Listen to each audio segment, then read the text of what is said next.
Bugün sizlere PumpFun platformundan bahsedeceğim. Hazırsanız hadi videoya geçelim.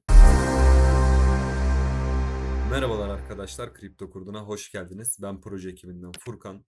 Bugün sizlere dediğim gibi PumpFun'ı anlatacağım. PumpFun gördüğünüz gibi shitcoin oluşturma merkezi diyebiliriz kısaca. Hiçbir koda ihtiyacınız olmadan yani hiçbir bilgiye ihtiyacınız olmadan 2-3 tıklamayla burada siz de kendi shitcoin'inizi çıkarabilirsiniz. Yine burada görüyorsunuz anlık olarak platformda çıkmış olan shitcoin'leri görebilirsiniz arkadaşlar. PumpFun'la ilgili size Twitter'da bir yazı yazmıştık. Aynı zamanda bir video çekelim dedik. Gördüğünüz gibi anlattığım gibi aslında anlık olarak dakika başında bir adet shitcoin çıkıyor burada arkadaşlar. Bu platformda çıkan shitcoinlerin %95'i %97'si ölüyor. Yani aslında hiçbir amacı yok. Ya çıkmadan ölüyor ya da çıktıktan sonra ölüyor arkadaşlar. Bunun da bilincinde olmanız lazım. Size burada nasıl kendi shitcoin'inizi çıkartabilirsiniz birazdan onu da göstereceğim. Oraya geçmeden önce burada çıkan herhangi bir shitcoin'e bir gelin beraber bakalım. Mesela şuna tıklıyorum. Gördüğünüz gibi burada çıkmış olan shitcoin'in bir grafiği mevcut. Öncelikle bunun yanında bir banding curve var. Burası %100 olduğu zaman likitte Raydium'e eklenip yakılıyor ve listeleniyor arkadaşlar. DEX Screener'da da görebiliyorsunuz. Bu %100 olmadan burada çıkıp likitte yakılmıyor arkadaşlar. Bunun yanında King of the Hill Process var. Ekranda platform lideri gibi en başta görünecek arkadaşlar. Bu da onun yüzdeliğini gösteriyor. Bunun yanında aşağı kısımda şu anki holder'ları görebiliyoruz. Gördüğünüz gibi şu an developer yani bu coin'i çıkartan kişinin elinde %5'lik bir kısım varmış. Yine bunun altında diğer holder'ları görebiliyorsunuz. Buradaki risk şu arkadaşlar. Mesela bir developer çıkardı bunu. Bu geldi %89, %95'e geldi. Elindekileri satabiliyor arkadaşlar ki buradaki bu platformdakilerin %70'i o şekilde oluyor. Banding curve dolmadan satılıyor ve çakılıyor. Yine kendisi almasa bile mesela devin elinde şu an %0.5 olsa bile kendisi çıkardığı için yan cüzdanlarından da alım yapabilir. Siz anlamayabilirsiniz. Mesela şu ilk 3 cüzdan belki developer'a aittir. Bunu bilemeyiz. Bunun için scan'dan kontrol etmemiz gerekiyor. Yine bunlar da tek başına yeterli değil. Bunun yanında eğer bu çıkaran kişi buna bir web sitesi, Telegram ya da Twitter oluşturmuşsa yine çıkartırken ekliyor. Gördüğünüz gibi burada Twitter, Telegram ve web sitesine tıklayarak ulaşabilirsiniz. Burada eğer bunu almak isterseniz ne kadarlık almak istediğinizi buraya girip place a trade diyerek bir işlem oluşturup alabilirsiniz arkadaşlar. Bu banding curve dolmadan isterseniz de buradan satabilirsiniz. Banding curve olduktan sonra artık Raydium üzerinden alım satım işlemini yapabilirsiniz ve bundan sonra da DEX Screener üzerinden de fiyat grafiğini inceleyebiliyorsunuz arkadaşlar. Buranın artısı bu yönde. Yani daha bu satışa katıldığınız zaman isterseniz alıp satım yapabiliyorsunuz ki mesela siz şu fiyattan aldıysanız mesela şu an %21 %44'e geldiğinde yaklaşık olarak bu 2x yapmış olacak. Siz isterseniz o anda da satıp paranızı ikiye de katlayabilirsiniz.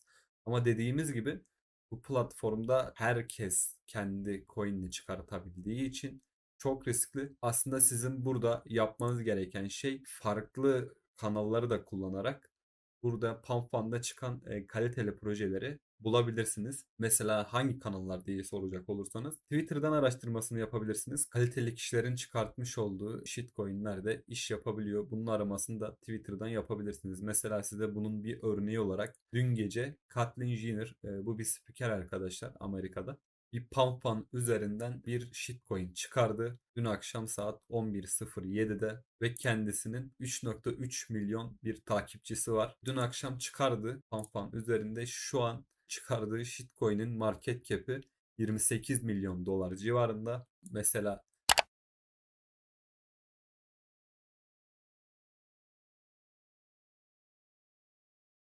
Panfan üzerinde bunu alabilseydiniz eğer Panfan üzerinden aldığınızda eğer en tepede alsaydınız bile 68 bin dolarlık bir market cap'te almış oluyorsunuz arkadaşlar. Şöyle şu aşağı kısımda göstereyim. 68.800 dolar yani yaklaşık 70 bin dolara ulaştığında market cap bunlar Raydium'a likitte ekleniyor. Daha düşüklerini de alabilirdiniz. Tabi bu tweet'i görme oranınıza bağlı arkadaşlar. Belki listelendikten sonra da yakalayabilirdiniz. Yani yaklaşık 70 bin dolar civarında likitte ekleniyor ve artık Raydium üzerinden ve DEX Screener'dan görebiliyorsunuz. Eğer çıktığı an bile yakalamış olsaydınız yaklaşık 400 katlık bir kazanç elde etmiş olacaktınız. Dediğim gibi aslında takibini güzel yaparsanız çok çok kazançlı bir yerde bu Pampan. Tabii ki dediğimiz gibi çıkaran kişiler önemli, hangi amaca hizmet ettiği önemli vesaire. Pek çok şey var. Bu şekilde araştırmalarınızı yaparak buradaki projelere bakabilirsiniz. Bunun yanında sizlere Pampa'nın elde ettiği geliri göstermek istiyorum. Şu an DeFi'lamadayım. Eğer DeFi'lama kullanmasını da bilmiyorsanız kanalımızda bununla ilgili bir video mevcut. Onu da izleyip DeFi'lama nasıl kullanılır detaylıca öğrenebilirsiniz. Ben bu kısımda gelirlere bakıyorum. Şu an karşıma tüm ağlardaki protokol olsun, diap'ler olsun kazançlarını, gelirlerini gösteriyor. Bu sıralamada Pampan 12. sıraya kadar gelmiş durumda. Gördüğünüz gibi 24 saatlik kazancı 554 bin dolar. Yani aslında bu da bize Pampan'ın ne kadar çok kullanıldığını gösteriyor. Yine üstüne tıklayarak bu detaylı bir şekilde görebilirsiniz. Bunun yanında yine Pampan'a yeni bir özellik eklendi arkadaşlar. Şu an size bu şekilde gösterebilirim. Hesap takip edebiliyorsunuz. Yani cüzdan takip edebiliyorsunuz. Bu cüzdanlar mesela bir herhangi bir çıkarılan shitcoin'de alım satım yaptı mı bunlara bakabiliyorsunuz. Size bu özelliği de şöyle göstereyim arkadaşlar. Burada following bölümü var. Size bunları istersen diyor takip edebilirsin. Ben böyle 5 tanesini takip ediyorum arkadaşlar. Tekrar following'e geldim. Böyle tekrardan takip ediyorum. Mesela terminale geldim. Shitcoin'e tıkladım. Aşağı kısımda Rates bölümü var arkadaşlar. Buna tıklıyorsunuz. Burada takip ettiklerinize göre filtreleyin bölümü var. Bunu açınca eğer sizin takip ettiğiniz herhangi bir cüzdan buradan işlem yapmışsa bunu görebiliyorsunuz arkadaşlar. Mesela benim takip ettiğim bir cüzdan burada alım satım işlemi yaptı tam 4 saniye önce. Siz de bu şekilde burayı kontrol edebilirsiniz. Tabii ki buradaki cüzdanlara da mesela burada çıkmış olan kaliteli bir projeyi çıkartan kişiyi cüzdanla bulup bunu takip edebiliyorsunuz arkadaşlar. Bir profil kısmından da mesela burada takip ettiğiniz cüzdanlar var. Geliyorum, şuna tıklıyorum. Daha önce çıkartmış olduğu coinleri görebiliyorum. Mesela burada bu adam bir sürü proje çıkarmış sanırım. Çoğu da çöp olmuş. Gördüğünüz gibi bu şekilde. Aslında burada kimi takip edip kimi takip etmeyeceğinizi seçebilirsiniz arkadaşlar. Bunun yanında bir de size burada token yani shitcoin çıkarmayı göstereceğim. Bu ana ekranda Start a New Coin bölümü var. Buna tıklıyorsunuz. Burada isim kısmına herhangi bir isim yazıyorsunuz. Ticker bölümüne buranın kısaltılmışını yazıyorsunuz. Ben KK diyorum. Description'da da sallıyorum arkadaşlar. Buradan bir görsel seçebilirsiniz. Mesela ben az önce bir kedi görseli indirmiştim. Onu seçtim. Burada More Options bölümü var. Burada eğer Twitter hesabı varsa projenin bunu ekliyorlar. Telegram varsa bunu ekliyorlar. Web sitesi varsa bunu ekliyorlar. Yoksa bu şekilde de bırakıyorlar. Create a coin dediklerinde 0.02 sol yani yaklaşık 3,5 dolarlık bir ücret ödeyerek burada bir coin token yaratabiliyorsunuz arkadaşlar. Bunun yanında burada siz daha çıkarmadan önce ne kadarlık almak istiyorsunuz? Bunu da soruyor size.